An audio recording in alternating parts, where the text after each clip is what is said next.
Bonjour à toutes et à tous et soyez les bienvenus dans cette nouvelle édition de Parlons Action. Je suis très heureuse de vous retrouver pour ce rendez-vous digital au cours duquel l'objectif c'est de vous éclairer et de vous accompagner au mieux dans la gestion de votre portefeuille d'actions. C'est aussi pour vous l'occasion de poser vos questions à nos experts qui sont présents avec nous. Et autour du plateau, aujourd'hui, je vous présente Anne-Sophie Richard. Bonjour Anne-Sophie. Bonjour Hélène. Vous êtes la directrice du service actionnaire d'Air Liquide. Annabelle Barnett. Bonjour Hélène. Bonjour, vous êtes responsable du pôle relations actionnaires. Benjamin Pierrin, bonjour. Bonjour. Vous êtes responsable fiscalité. Et Louis Lafont, bonjour. Bonjour Hélène. Vous êtes responsable marketing et développement de l'actionnariat individuel. Bienvenue à tous les quatre. Alors au programme aujourd'hui, nous allons suivre un parcours avec 4 étapes clés, comme je vous le disais, pour mieux gérer votre investissement et pour le maîtriser. Alors ces 4 étapes clés, quelles sont-elles? Alors tout d'abord le pourquoi.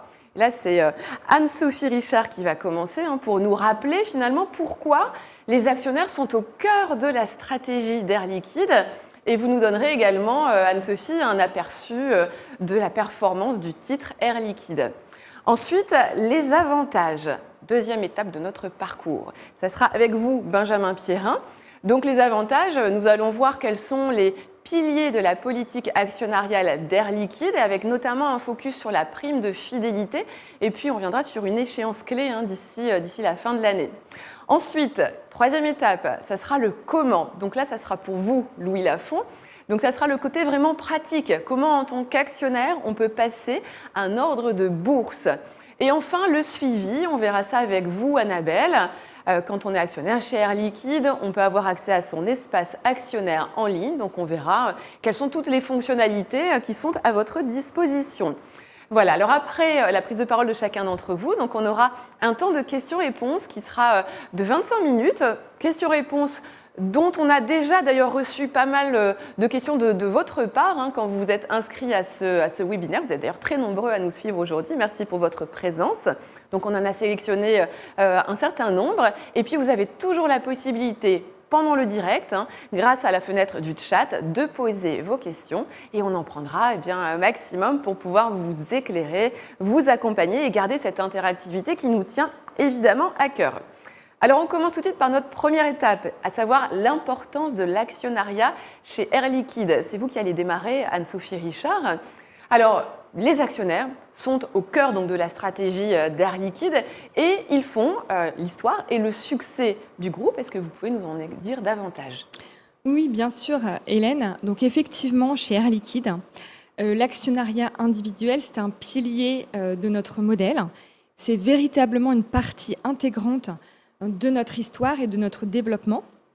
Et aujourd'hui, nous comptons avec plaisir plus de 900 000 actionnaires individuels qui constituent 33% du capital du groupe, et ce qui en fait une véritable exception au sein du CAC 40. Et nous sommes toujours très attachés à cultiver cette relation très particulière que nous avons avec nos actionnaires individuels.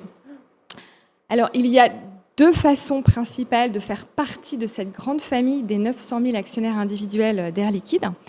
Soit vous êtes actionnaire au porteur, c'est-à-dire que vous détenez des titres Air Liquide via un établissement financier, donc via votre banque. Soit vous êtes actionnaire au nominatif. Oui. Et au sein du nominatif, vous pouvez être actionnaire au nominatif administré, c'est-à-dire que vous avez demandé à votre banque la conversion de vos titres de porteur à administrer, soit vous êtes actionnaire au pur, et dans ce cas, c'est Air Liquide qui gère votre portefeuille. Donc 3 types de modes de détention des actions voilà, chez Air Liquide. 2 grands principes, et au sein de la deuxième, effectivement, deux parties. Ce qui est important à retenir, c'est que lorsque vous êtes actionnaire au nominatif, c'est-à-dire soit administré, soit pur, vous bénéficiez des principaux avantages de la politique actionnariale du groupe, dont la prime de fidélité dont nous allons parler un peu plus tard, d'où l'importance de cette conversion des titres de porteurs à administrés dont je parlais tout à l'heure. Alors voilà, nous sommes très attachés à cette relation particulière et que nous chérissons et que nous développons avec nos actionnaires individuels. Et un moyen de récompenser la fidélité de nos actionnaires et parfois des actionnaires qui nous suivent depuis sur plusieurs générations, eh bien, c'est la performance du titre Air Liquide qui est régulière, qui est solide sur les années. Alors, un moyen de calculer, ou en tout cas d'évaluer cette performance solide et régulière du titre Air Liquide, eh bien, c'est ce qu'on appelle le TSR, pour Total Shareholder Return. Okay. C'est en fait le calcul de la rentabilité moyenne de votre investissement en titre Air Liquide. Alors, ce TSR prend en compte un certain nombre de critères, donc votre investissement initial en titre Air Liquide, vos dividendes, l'attribution d'actions gratuites, la prime de fidélité. Et si on prend tous ces éléments en compte, eh bien on voit, et vous l'avez à l'écran, que sur les 20 dernières années, par exemple, le TSR, la performance de votre portefeuille, a été d'environ 12% par an, alors que sur la même période, la performance du CAC 40 a été d'environ 7%. Donc il y a une grosse différence. Voilà, même, donc c'est tout à fait intéressant. Et pour être très concret, si par exemple vous avez investi il y a 20 ans 100 € en actions Air Liquide, eh bien, vous auriez aujourd'hui près de 970 €, c'est-à-dire que vous auriez multiplié votre investissement initial par 10. Donc on voit bien que cette performance qui est très intéressante, cette performance du titre Air Liquide, eh bien, c'est notre moyen, nous, de récompenser la fidélité très ancienne pour certains de nos actionnaires individuels qui nous suivent depuis la création du groupe. C'est plus de 900 000 donc, actionnaires Absolument. chez Air Liquide. Voilà. Très bien. Merci beaucoup Anne-Sophie Richard pour cette vision d'ensemble de l'actionnariat chez Air Liquide.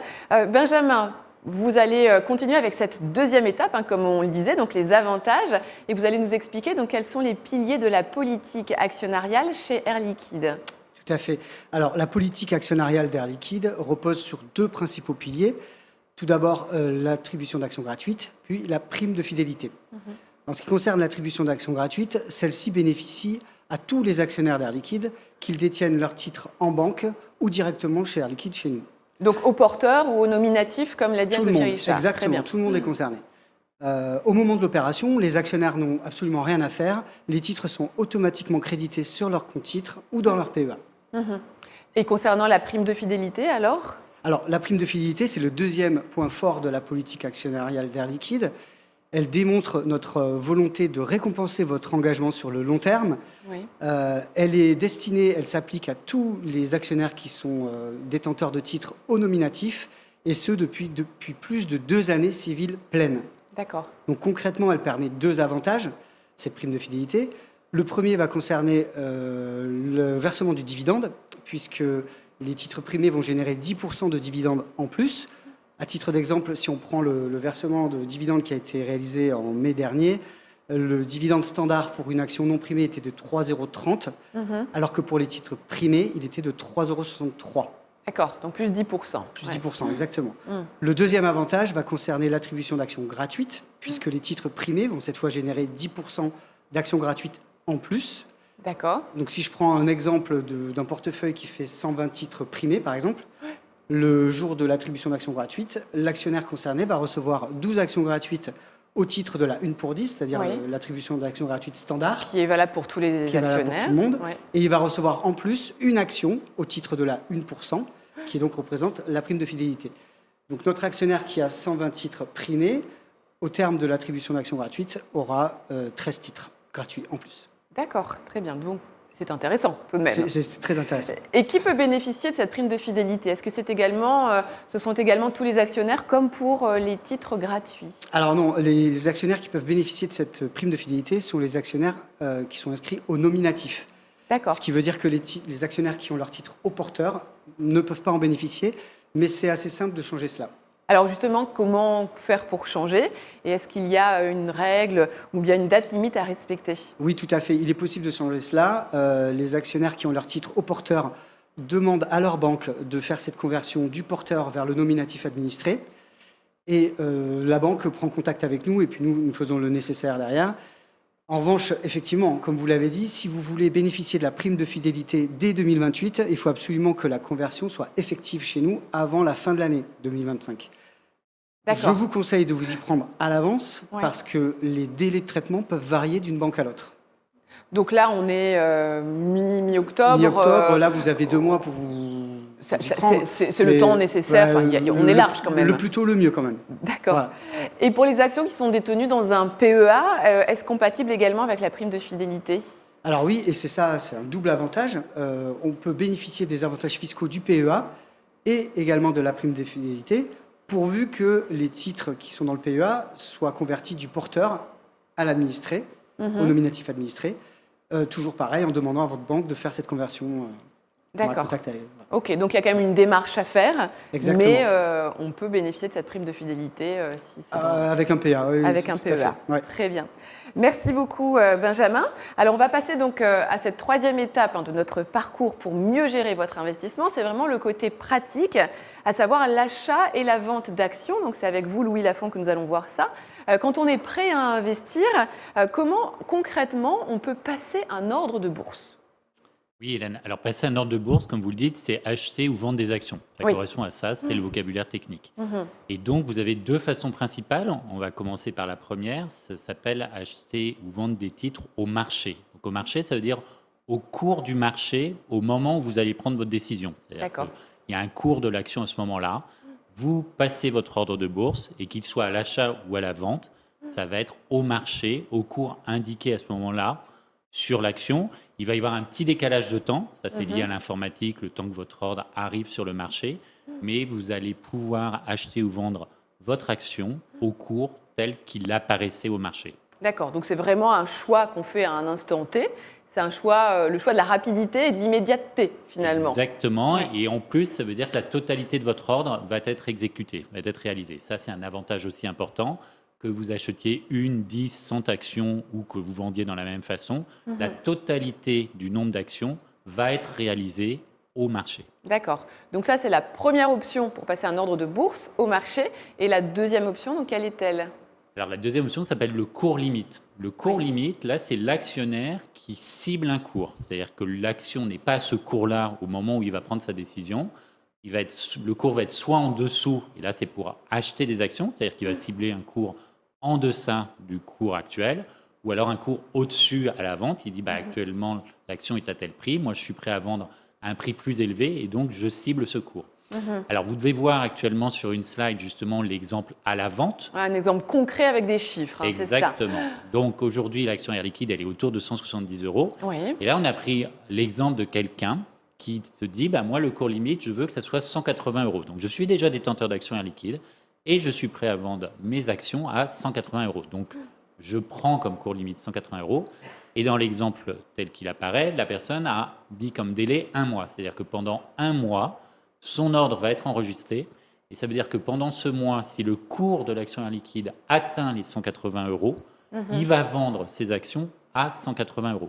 En revanche, si pendant ce mois, le cours de l'action Air Liquide évolue, mais n'arrive pas au niveau de 180 €, et au bout d'1 mois, il ne va rien se passer. C'est-à-dire la personne reste propriétaire de ses actions et elle n'a pas vendu ses actions. Mais il peut réitérer sa demande d'ordre de bourse à cours limite. Complètement. Oui. Le cours limite, c'est vous qui décidez du temps pendant lequel ce cours limite vaut. Ouais. Et donc, une fois que ce temps est écoulé et si effectivement vous n'avez pas réussi à vendre ou acheter, vous pouvez à nouveau placer un ordre de bourse à court limite. Et là, vous avez parlé d'1 mois. Ouais.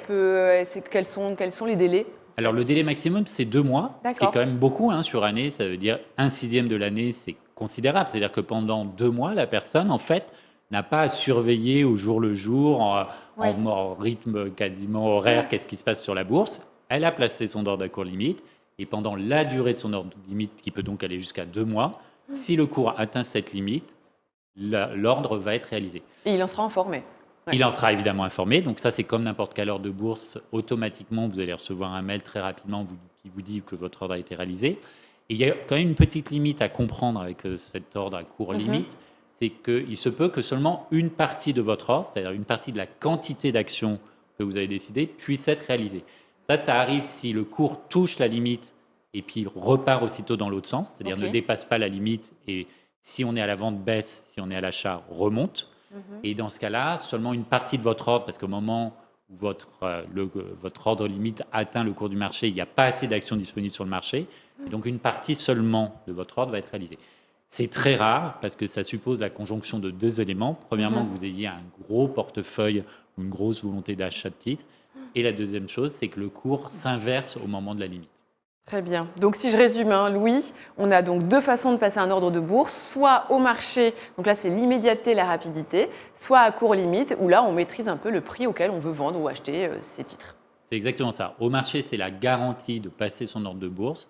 À court limite, c'est vous qui choisissez le cours. En revanche, il est possible que votre ordre ne soit pas réalisé. Un point important, à court limite, il n'y a pas de frais supplémentaires. C'est-à-dire que c'est exactement les mêmes frais qui sont pris, soit par Air Liquide si vous êtes chez Air Liquide, soit via votre établissement bancaire. Important à préciser, merci beaucoup. Alors maintenant, nous allons voir comment on peut suivre son activité en tant qu'actionnaire au nominatif pur avec vous, Annabelle Barnett, puisque les fonctionnalités du digital, de l'espace actionnaire, elles permettent aux actionnaires, donc au nominatif pur, d'avoir un espace en ligne dédié. Qu'est-ce qu'il offre comme service? Qu'est-ce qu'on y trouve? Alors oui, je vais pouvoir vous expliquer quelques fonctionnalités de l'espace actionnaire, puisqu'il y a plusieurs informations disponibles ou plusieurs fonctionnalités.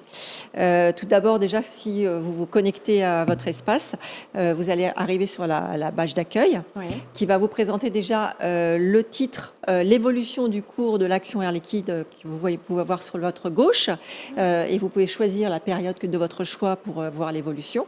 Également, sur la partie droite, vous avez donc votre portefeuille, le montant qui s'affiche en euros et en nombre de titres. Et vous pouvez voir qu'il sera réactualisé toutes les 15 minutes en fonction de l'évolution du cours de l'action Air Liquide. Donc là, c'est vraiment une photographie à l'instant T qui sera actualisée toutes les 15 minutes. Voilà, d'accord. Voilà, tout à fait.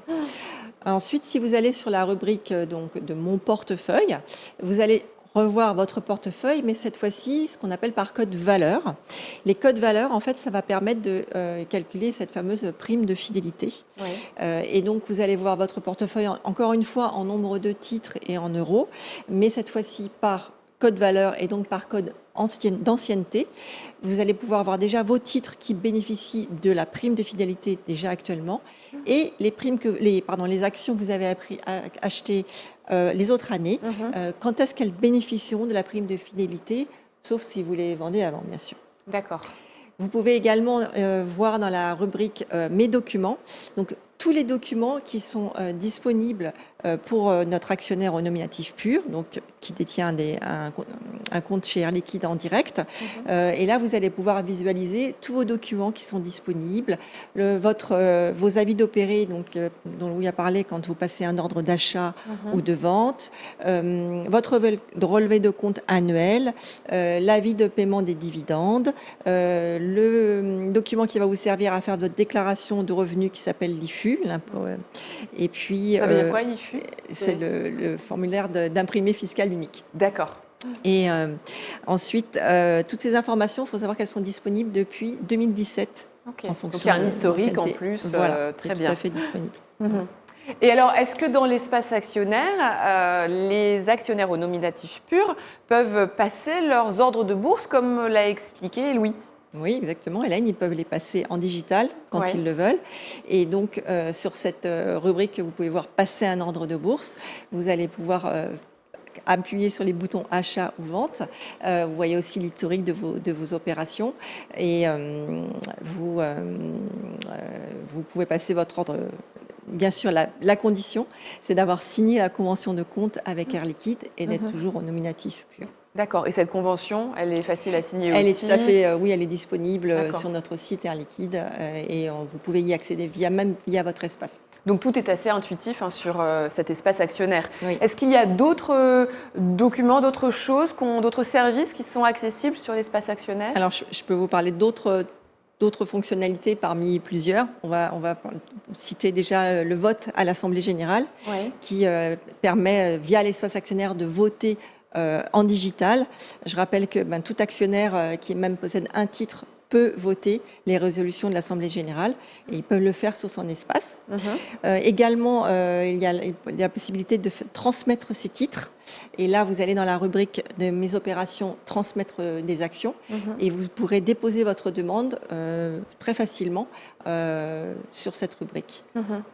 Ensuite, vous pouvez également poser vos questions. Oui, c'est ça. Voilà. Avec, Tout à fait, dans une nouvelle rubrique qui s'appelle Mes demandes. ouais. Et là, ça permet d'être connecté directement, ne pas avoir à envoyer un mail et de déposer votre demande, votre question ou vos pièces justificatives que vous avez besoin de nous transmettre pour faire votre demande. Bon, j'ai l'impression que dans la façon dont vous en parlez, ça a l'air vraiment assez intuitif, assez facile d'accès. On peut retrouver les informations qu'on veut assez facilement sur cet espace actionnaire. Très bien. Merci beaucoup Annabelle pour ces rappels qui sont indispensables. Merci à tous les quatre. Alors maintenant, comme je le disais en introduction, nous passons à la séquence des questions et réponses. Donc certaines questions, comme je vous le disais, nous ont été adressées avant l'émission, lorsque vous vous êtes inscrits, et d'autres, bien il y en a d'autres que nous recevons directement sur ma tablette. Peut-être que pour certaines questions, il y aura des réponses très courtes, très succinctes, d'autres qui demanderont un petit peu plus d'explications. Je vous laisse gérer en tous les cas, et surtout n'hésitez pas, si l'un d'entre vous veut prendre l'une ou l'autre des questions, vous n'hésitez pas. Une première question d'Axel. Ça c'est important. Pour vous peut-être Anne-Sophie, on entend beaucoup parler de fraude. Quels sont les risques et comment peut-on s'en protéger ? C'est vrai que c'est quelque chose dont on parle beaucoup, l'hameçonnage. Ouais. C'est valable aussi chez Air Liquide ? Oui, tout à fait. Et comme l'expliquait effectivement Annabelle, beaucoup de nos actionnaires aujourd'hui gèrent leur portefeuille au pur via l'espace actionnaire en ligne. Ouais. Et donc, effectivement, d'une manière générale, quand on navigue sur Internet, il faut être vigilant. Il faut faire preuve de prudence. Et c'est vrai que nous sommes de plus en plus contactés par nos actionnaires qui nous disent avoir été contactés pour des investissements avec des avantages suspects. Okay. Et donc, effectivement, dans ce cas-là, il faut être très prudent d'une manière générale quand on vient vous démarcher et vous proposer des rentabilités d'investissement exagérées. De quoi faut-il se méfier ? Ouais, c'est ça, c'est quand c'est exagéré, voilà, exactement, quand c'est un peu poussif. Absolument, tout à fait. Et surtout, d'une manière générale, nous, Air Liquide, ne vous démarcherons jamais en direct. Donc, c'est par définition suspect parce que nous ne démarchons pas nos actionnaires pour proposer des titres Air Liquide. Alors, dans ce cas-là, si effectivement vous avez un doute parce que vous êtes contacté ou vous êtes sur un site et vous avez un doute sur la véracité du site, il ne faut pas hésiter à nous contacter sur nos contacts habituels qui sont sur le site internet d'Air Liquide. Ou bien vous pouvez également consulter le site de l'AMF, donc l'autorité des marchés financiers, qui propose à tout épargnant, tout investisseur et au grand public un certain nombre de bonnes pratiques et de réflexes à avoir quand on veut investir soi-même et qu'on a des doutes sur le site ou la proposition qui est faite. Voilà, donc être prudent. Oui, être prudent, et c'est bien de le rappeler parce qu'on peut tous être une cible. Voilà. Et ils sont de plus en plus forts en plus, ceux qui cherchent Tout à fait. à frauder. Oui. Alors, une question plutôt fiscalité, donc ça va être pour vous, Benjamin.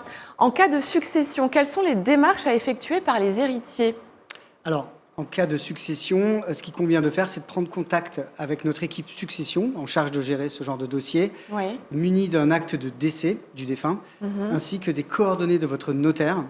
Et à partir de là, nous, on prendra en charge tout le reste, le suivi du dossier, les relations avec le notaire, et la répartition des titres dans le portefeuille des héritiers. D'accord, mais le notaire est important. C'est pas vous qui faites tout chez Air Liquide. Exactement. Voilà, une réponse rapide, effectivement. Une question de Jeanne, cette fois-ci. Quelle est la meilleure façon de vous contacter pour une question personnelle sur mon compte titre ou pour signaler un changement d'adresse ? Ça, je pense que ça va être pour vous, Annabelle. Oui, alors vous avez plusieurs moyens. Déjà, si vous pouvez vous connecter à votre espace, comme je l'ai expliqué, vous pouvez aller dans la rubrique Mes demandes pour poser votre question. Vous pouvez également le faire en allant sur le site Air Liquide dans la rubrique Aide en ligne et contact pour pouvoir formuler votre demande. Et puis, vous pouvez nous contacter par téléphone et nos conseillers seront là pour vous répondre. En tout cas, on n'hésite pas. Non, il y a plusieurs moyens, donc on sera toujours là disponible pour enseigner. Comme on le disait, c'est vraiment vous accompagner vos actionnaires. Tout à fait. D'accord. Oui. Alors là, c'est pour vous, Louis, une question d'André, une question un peu technique. Quels conseils pourriez-vous me donner en méthode d'achat ? Donc j'imagine d'achat de titres. Il écrit mensualisation, objectif annuel. Qu'est-ce que ça signifie ? Alors, mensualisation, en fait, ça n'existe pas en France. Ce n'est pas légal. Donc, mensualiser, ça veut dire, par exemple, tous les mois, vous décidez d'acheter pour 100 € d'actions, par exemple, sur le titre Air Liquide. Oui. Et vous allez acheter dans ce cas-là des fractions d'actions, puisque vous n'aurez jamais une action qui cote pile 100 euros. Ça n'existe pas en France, pour votre information, ça existe dans d'autres pays européens, la Belgique, l'Allemagne. Ça existe aussi en Suisse, mais pour le moment, en France, ça n'existe pas. D'accord. En revanche, les résultats de fin d'année, etc., oui, ça peut être, pourquoi pas, une période. Ce qui est très intéressant, c'est quand même de suivre la vie de l'entreprise dans laquelle vous détenez des actions. C'est très important parce que ça permet de voir la performance opérationnelle et financière de la société, et le cours de bourse est lié à cette performance. Ça permet de suivre ce que vont dire les dirigeants lors de, par exemple, des publications trimestrielles, etc. Chez Air Liquide, on a par exemple une newsletter pour les actionnaires. Donc, une fois par mois, on va expliquer certains sujets, soit actionnariales, soit opérationnels de l'activité. Donc, se tenir vraiment au courant de l'actualité de l'entreprise dans laquelle vous détenez des actions, c'est ce qui vous permettra de définir la meilleure période pour acheter des actions. D'accord. Donc ça, c'est votre conseil. Restez averti. Complètement. Et Ouais. aujourd'hui, il y a quand même énormément de sources d'informations, soit en direct de l'entreprise, soit via des journaux financiers, soit via des sites Internet, etc. Très bien. Une question plutôt pour vous, je pense Anne-Sophie, de Claude. Il reçoit chaque année les documents pour l'Assemblée générale. Concrètement, à quoi sert mon vote, demande Claude, et pourquoi est-ce qu'il est si important pour Air Liquide qu'il participe ? Alors, oui, et Annabelle l'a dit tout à l'heure en parlant de l'espace actionnaire en ligne. Oui, tout à fait. Chaque actionnaire, à partir du moment où il détient un titre Air Liquide, peut voter et peut voter à l'Assemblée générale. J'allais même dire doit voter. C'est presque un devoir pour l'actionnaire. En tout cas, nous sommes très attachés à recueillir l'ensemble des voix de tous nos actionnaires. Et effectivement, vous avez raison, tout actionnaire qui détient un titre peut voter à ce moment-là. C'est un moment important de l'entreprise et c'est un moment aussi important pour nos actionnaires individuels. Donc voilà, oui, il peut voter à l'Assemblée générale. Il doit, hein. Presque. Presque, absolument. Question fiscalité. Donc Benjamin, c'est pour vous. C'est Gilles qui demande, qu'il entend souvent parler de dispense d'acompte. Quels sont exactement les critères pour pouvoir en bénéficier et pour respecter, pour en faire la demande pour 2026 ? Oui, alors effectivement, il y a des critères à respecter pour être éligible à la demande de dispense d'acompte. Le premier, c'est d'être résident fiscal français, Oui. domicilié en France. Le deuxième, relatif au revenu fiscal de référence, selon les barèmes établis par l'administration fiscale, à savoir moins de 50 000 euros pour une personne seule et moins de 75 000 euros pour les impositions communes, les personnes soumises à imposition commune. D'accord. Ça, ce sont les conditions, les deux conditions. Ok, très bien, c'est clair. Une question. Puis-je passer un ordre de bourse pendant la fermeture de la bourse ? De Pierre, qui est-ce qui veut répondre à cette question ? Je peux prendre la Oui. réponse parce que sur un espace actionnaire, Sur c'est très l'espace facile actionnaire. justement de le faire pendant. C'est possible de passer un ordre de bourse pendant les périodes de fermeture de la bourse. Oui. Dans ce cas-là, vous passez votre ordre de bourse et dès l'ouverture du marché, cet ordre sera pris en compte, exécuté ou non en fonction des modalités de demande, comme l'a expliqué Louis, en fonction si c'est au marché ou à court limite. D'accord, mais alors si l'ordre a été passé en ayant en tête la valeur, la performance du titre à la fermeture de la bourse, en revanche, il sera exécuté à la valeur à Au cours l'ouverture. de l'ouverture, voilà. D'accord. Le cours peut être différent. Ça peut être différent. Voilà. Ok. Et pour compléter la réponse, Oui. ça, c'est pour un ordre au marché. C'est pour un C'est-à-dire ordre que la au personne a marché. décidé de dire, OK, moi j'achète au marché, et donc Effectivement. la bourse est fermée, ce qui veut dire que quand la bourse ouvre, je vais acheter au cours affiché au marché. Mais c'est possible de le passer aussi pendant les heures d'ouverture à court limite. Mais comme tu expliques, Louis, ça peut être différent. Très bien. Est-il possible de bénéficier d'actions à prix préférentiel ? À moins que ce soit de la fraude alors, apparemment, c'est ça ?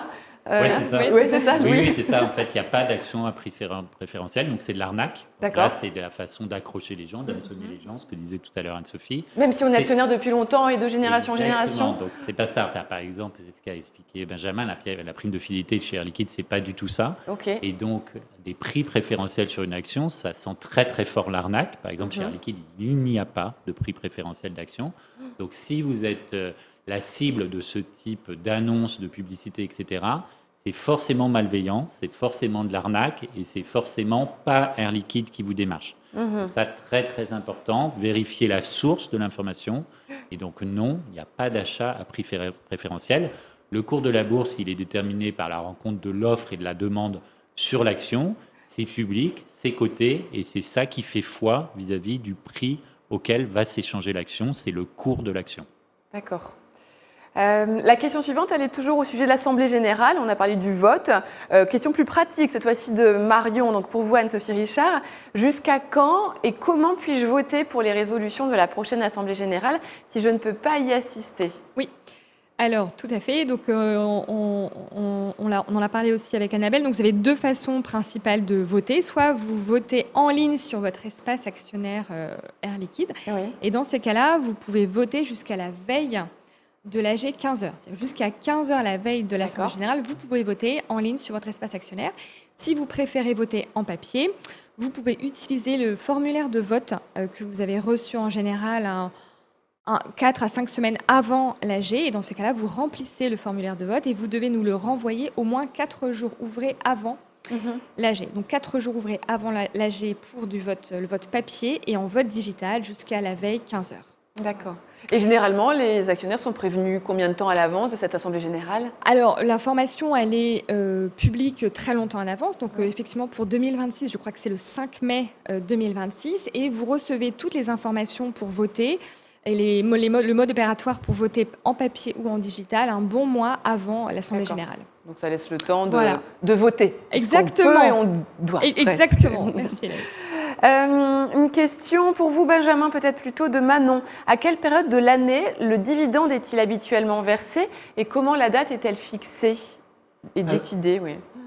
Tout à fait, bonne question. Le versement du dividende a lieu obligatoirement après l'Assemblée générale. Donc après le 5 mai 2026 pour l'an prochain alors ? Exactement. D'accord. Et donc c'était à l'occasion de cette Assemblée générale que sera soumise au vote des actionnaires une résolution qui va définir le montant du dividende ainsi que la date exacte de son paiement. Ok, très bien, c'est clair. On repart sur l'espace actionnaire avec vous, Annabelle. C'est une question de Stéphanie. Est-ce que justement il faut un compte en liquidité sur son espace actionnaire quand on veut procéder à un achat d'actions ? Alors, si vous êtes actionnaire au nominatif pur, donc directement chez Air Liquide et non pas dans un établissement financier, nous n'avons pas l'exigence d'un compte de liquidité. Oui. Du coup, lorsque vous achetez notamment sur votre espace actionnaire, vous allez avoir, selon les types d'achats que vous faites, un mode de paiement classique en carte bancaire ou par virement. Voilà. Et généralement, on a combien de temps pour régler son achat d'actions ? Alors, très rapidement, une fois que l'ordre est exécuté, bien sûr, vous recevez un avis d'opérer, d'abord un mail pour vous constater l'avis d'exécution de l'ordre, et ensuite l'avis d'opérer qui va vraiment préciser dans le montant exact à payer. D'accord, voilà. Ok. Il nous reste à peu près une dizaine de minutes ensemble. Surtout, n'hésitez pas à continuer à poser vos questions sur le chat. Vous voyez, on répond. Je réponds entre celles qui me parviennent à l'instant T et puis celles qui nous avaient été déjà posées en amont. Louis, c'est pour vous ça, puisqu'on parlait des conseils justement pour passer un ordre de bourse. Comment on peut prédire la bonne période pour investir ou acheter des actions ? C'est Orphée qui pose cette question. Alors, il n'y a pas de bonne ou de mauvaise période. Ce qu'il faut, c'est être au courant de ce qui se passe sur l'entreprise. Donc, d'accord, voilà. ce que vous disiez tout à l'heure, rester au courant averti. Ce qui veut dire que d'un point de vue règle générale, et ça a été démontré, si on est en mode acheteur d'actions, il faut mieux acheter régulièrement des actions. C'est-à-dire, en fait, pas se dire qu'il y a une bonne période, c'est plus acheter de manière régulière, ça ne veut pas dire forcément fréquente, mais ça veut dire au fil du temps qui passe, parce qu'en faisant ça, on lisse le risque. Donc en lissant le risque, en fait, on diminue les risques justement de variations fortes des actions parce qu'on va les acheter à des cours différents. D'accord. Donc le conseil, c'est plus de faire des achats réguliers, sachant que aussi, ce qui est quand même très important quand on décide d'investir en bourse, c'est d'avoir une vision de placement moyen à long terme. La bourse, ce n'est pas du casino, ce n'est pas un casino. En revanche, c'est risqué. Et donc, il ne faut pas y aller avec une vision court terme. Parce que là, on peut effectivement, avec la volatilité du marché, avoir soit des gains très importants, soit aussi des pertes conséquentes. D'accord. Donc, il faut mieux avoir comme idée et comme cible le moyen et le long terme. Et en conséquence, acheter régulièrement des titres. D'accord. Donc, en gros, si j'ai dans mon portefeuille la possibilité d'acheter 100 actions, vous me conseillez de faire plutôt 30 à un moment, 30 à un autre et 40 à un autre moment. Exactement. Et donc, d'espacer ce temps-là et aussi de varier les entreprises dont vous allez acheter des titres. Il faut évidemment diversifier son risque. Et D'accord. pour le diversifier, il faut prendre des valeurs différentes. Donc, C'est très transparent en fait pour vous, Air Liquide, dire ça. Et donc, ça veut dire, alors très transparent, donc nous on est ravis que des gens prennent des actions d'Air Oui. Liquide. En revanche, il faut absolument qu'ils se posent la question et qu'ils investissent dans d'autres titres. Parce que ça lissera leur risque d'investir Très dans bien. des secteurs différents. Il y a des très belles sociétés au CAC 40 qui se posent les bonnes questions. On espère qu'ils choisiront Air Liquide. Mais il y a de très autres jolies actions à acheter. D'accord.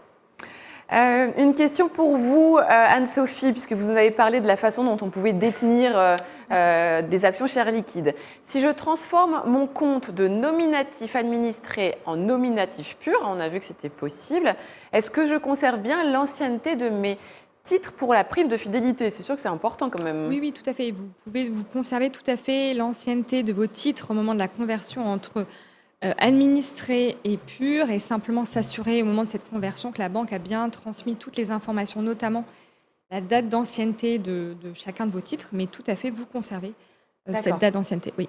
Ok. On continue sur la prime fidélité, mais là, c'est plutôt pour vous, Benjamin, une question de Théo qui est très concret. Il a acheté des actions cette année en 2025. Donc, pour suivre un petit peu les conditions pour bénéficier de la prime de fidélité, précisément, quand est-ce qu'il pourra l'avoir? La fidélité, elle est récompensée à partir de quand? Alors, comme évoqué précédemment, la prime de fidélité, elle s'applique dès lors que vous détenez vos titres depuis plus de 2 années civiles pleines. Ok. Donc concrètement, ce que ça veut dire, c'est que si vous avez acheté vos titres en 2025, Oui. vous serez bénéficiaire de la prime de fidélité dès 2028. D'accord. Il faut donc laisser passer 2026 et 2027 D'accord. pour bénéficier de la prime de fidélité. D'accord. Ok. C'est intéressant à savoir. Donc là, par exemple, si on projette d'acheter des actions dans les mois à venir, autant l'acheter avant la fin 2025 pour avoir 2026 et 2027. Tout à fait. De manière générale, c'est préférable d'acheter ces actions en fin d'année qu'en début d'année. Vous D'accord. comprenez? Parce que du coup, ça permet de minimiser le temps Oui. d'attente avant d'être éligible à la prime de fidélité. Comment transmettre une partie de mes actions à mes petits-enfants tout en gardant la prime de fidélité? Qui est-ce qui souhaite y répondre? Vous, Benjamin, ou Annabelle? Je peux répondre aussi, Oui. si vous voulez. Donc, en effet, quand vous transmettez des titres à vos enfants et à vos petits-enfants, c'est ce qu'on appelle de transmission en ligne directe. Et il n'y a pas de problème, ils conservent bien la prime de fidélité. D'accord. Voilà. Ok. Louis, pouvez-vous expliquer en quoi consiste l'achat à court limite? Ça, c'était une question qui nous avait été posée en amont et on a souhaité la garder parce que vous vouliez montrer un exemple chiffré. Hein. Exactement, et on va montrer un exemple chiffré dans l'autre sens, parce que le court limite fonctionne aussi à l'achat. Tout à l'heure, je parlais de Oui, la c'est vente, ça, de et la là, vente. effectivement, vous allez voir sur la page qui vous est projetée l'exemple à l'achat. Donc, à nouveau, le cours d'Air Liquide, aujourd'hui, il est autour de 170 €. Et là, quelqu'un veut acheter, donc à court limite, forcément en deçà. Et donc, dans l'exemple, on vous dit quelqu'un qui souhaite acheter une action à 160 €. Et donc là, on a pris comme délai 1 semaine. Donc, cette personne, elle dit, très bien, moi, dans la semaine qui vient, je suis prêt à acheter une action. Et le cours limite que moi, je décide de prendre, c'est 160 €. Donc, ce qui va se passer, on le voit, si le cours descend à 160 € et touche le 160 €, la personne va pouvoir acheter l'action. Ça va Ouais. libérer le fait et son ordre va être réalisé. Il va être propriétaire d'une action achetée à 160 €, donc il aura bien décidé du cours auquel il a acheté l'action. Si en revanche, dans la semaine qui vient, le cours d'Air Liquide évolue soit à la hausse, soit à la baisse, mais en tout cas ne touche pas cette limite des 160 €, l'ordre de bourse ne va pas être réalisé et donc la personne n'achètera pas l'action, elle reste avec ses liquidités, mais comme ça, elle n'aura pas atteint le cours qu'elle souhaitait. Donc, D'accord. dans les deux cas, en fait, on satisfait bien la volonté de l'actionnaire. Très bien. On continue avec vous, Louis. Là, j'ai une question que je ne comprends pas trop, mais vous allez nous expliquer. Une question de Jean. Comment acheter des actions complémentaires lorsqu'on a des actions en prime de fidélité? Alors, je pense que la personne, en fait, associe prime de fidélité et distribution d'actions gratuites. Parce que des actions complémentaires, Oui. c'est lié à la distribution d'actions gratuites, D'accord. comme le disait Benjamin tout à l'heure, puisqu'on utilise des parités. La dernière attribution d'actions gratuites chez Air Liquide, c'était une action gratuite pour 10 détenus. Ça veut dire que quelqu'un qui a des actions, un portefeuille d'actions, mais qui n'est pas en multiple de 10, par exemple, quelqu'un qui a 16 actions, au moment de la distribution d'actions gratuites, s'il ne fait rien, il va toucher une action gratuite supplémentaire pour les 10 premières actions. Oui. Et pour les 6 actions restantes, comme ce n'est pas une parité de 10, il va toucher là en liquidité le prix de 0,6 actions, mais il ne va pas toucher une action supplémentaire. Oui. En revanche, s'il avait des liquidités qu'il souhaite investir, ce qu'il peut faire, c'est racheter 4 actions. Comme ça, il monte à 20 actions. Et donc, au moment de l'attribution gratuite, il va toucher 2 actions gratuites pleines et pas de liquidité. Dans les 2 cas, l'actionnaire n'est pas perdant. Il va toucher de toute façon la même valorisation liée à cette parité. En revanche, s'il ne souhaite pas recevoir des liquidités, mais juste des actions gratuites, il a vraiment intérêt effectivement à arrondir son portefeuille sur la parité décidée de l'attribution. Par exemple, sur la dernière attribution de l'action gratuite, comme c'était une parité de 1 pour 10, là, ça veut dire qu'il faut que son portefeuille soit un multiple de 10. D'accord. Ok, merci pour cette pédagogie. Ouais, Des je pense que conseils c'était très ça. pratiques, c'est utile. Anne-Sophie, est-ce que vous pouvez revenir sur l'intérêt de la détention d'un compte-titre chez Air Liquide par rapport au nominatif administré? Oui. Alors, donc, premier point, et comme on l'a dit au début, donc entre porteur et nominatif, voilà, vous avez compris que être actionnaire au nominatif, vous bénéficiez des principaux avantages de la politique actionnariale, dont la prime de fidélité, d'où cette conversion importante quand vous détenez vos actions Air Liquide auprès de votre banque, de convertir vos actions de porteur en administré. Ensuite, entre la distinction entre nominatif administré et nominatif pur, alors les principales distinctions, d'abord vous bénéficiez de frais de gestion de compte nuls. Les taux de courtage sont également très avantageux par rapport aux taux de courtage pratiqués par les banques. Et le dernier avantage qui est important et qu'a décrit Annabelle, c'est bien sûr l'accès à votre espace actionnaire en ligne. Quand vous êtes actionnaire au nominatif pur, vous avez accès à votre espace actionnaire et vous pouvez faire toute la gestion de votre portefeuille en ligne.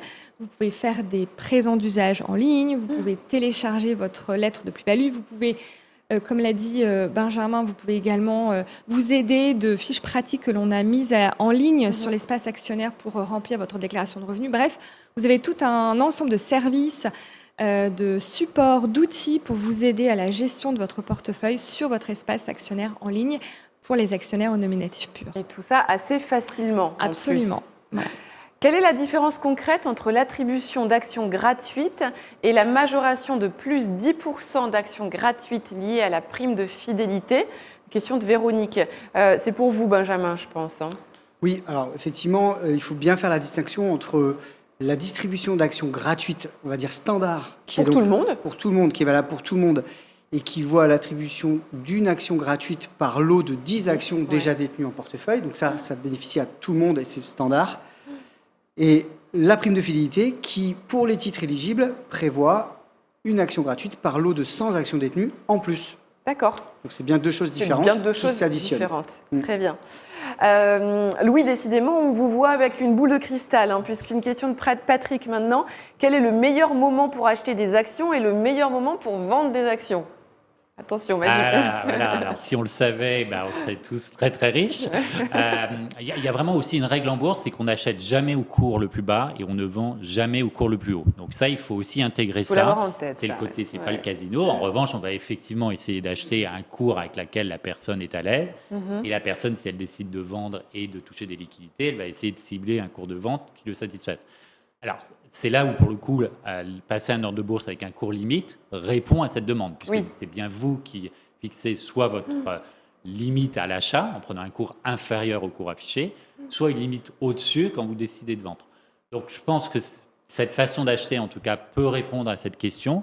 Maintenant, il n'y a pas de meilleur moment. Le meilleur moment, c'est de bien suivre ce qui se passe, de profiter de la volatilité du marché, et là, se dire, OK, on a des marchés qui bouge quand même pas mal, donc avec le cours limite, ça permet de cibler des cours qui peuvent être intéressants si on a des liquidités à l'achat ou à la vente si on veut des liquidités, et surtout, toujours de lisser son risque, donc diversifier ses placements, bien suivre ce que communique la société. Aujourd'hui, le CAC 40 a surperformé parce qu'il y a un acteur du CAC 40 qui a annoncé des très bons résultats et son cours a fait plus 12%. Donc, vous voyez, suivre l'activité des sociétés est très très important pour passer des heures de bourse. Très bien. Allez, on prend une dernière question. Pour vous, Benjamin, que se passe-t-il si j'envoie ma demande de dispense d'acompte après la date limite? Est-elle reportée ou simplement perdue pour l'année? Alors, la date limite réglementaire fixée par l'administration fiscale en la matière est le 30 novembre 2025. D'accord. Malheureusement, toutes les demandes que nous recevrons passé cette date-là ne seront pas prises en compte. Mais bon, vous avez quand même 1 mois et demi pour faire la démarche. Vous pouvez aller directement sur votre espace personnel en ligne et en quelques clics, vous faites votre demande. Allez, une dernière pour Annabelle, très rapidement, je pense. Une question d'Elisabeth. Les actions détenues dans un PEA peuvent-elles être inscrites au nominatif pur? Alors non, ce n'est pas possible puisque les PEA sont proposés uniquement par les établissements Par les financiers établissements et non pas financiers. Voilà. Très bien.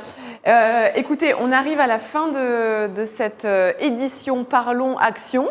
C'était très riche, il y avait beaucoup d'informations. Si vous nous avez rejoint en cours de webinaire, vous pouvez retrouver ce webinaire dans quelques jours sur le site d'Air Liquide. Merci beaucoup à tous les 4 d'avoir répondu aux questions, à mes questions d'abord initialement et puis ensuite aux questions des téléspectateurs qui nous ont suivis. Anne-Sophie, on a compris avec vous que la fidélité, elle est au cœur vraiment du succès d'Air Liquide et que vous tenez à cet actionnariat et ça fait partie du succès et de l'histoire d'Air Liquide. Benjamin, vous nous avez rappelé les piliers de la politique actionnariale chez Air Liquide. Louis, on a compris qu'il y avait différentes façons de passer des ordres de bourse. Rapidité, ça c'était au marché, ou bien à court, limite, ça c'est quand on veut gérer vraiment la valeur de ce qu'on vend ou de ce qu'on achète. Et Annabelle, merci beaucoup de nous avoir présenté les différentes fonctionnalités de l'espace actionnaire qui est accessible pour les actionnaires au nominatif pur. Merci beaucoup à tous les 4 et je vous souhaite une très bonne fin de journée et à bientôt dans Parlons Action.